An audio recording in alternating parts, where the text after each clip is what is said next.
So here's the straight chords without any of the low notes put on, which will make it a lot more richer when you see what's So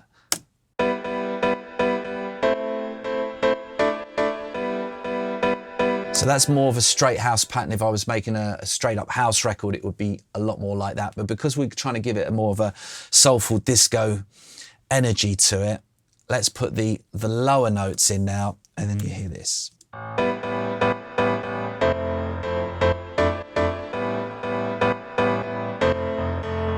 A lot of passing notes going through there as well, just to give it a slightly more of a live feel, as if someone was sitting there at the grand piano playing that.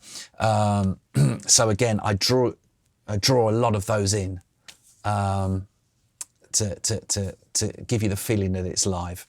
Also, when I'm adding these notes in, that you'll probably see that the velocity changes on some of the notes, and as I go through it, I will purposely make some of the notes a little bit quieter than others, especially the passing notes. And I can spend ages on this just so it sounds authentic.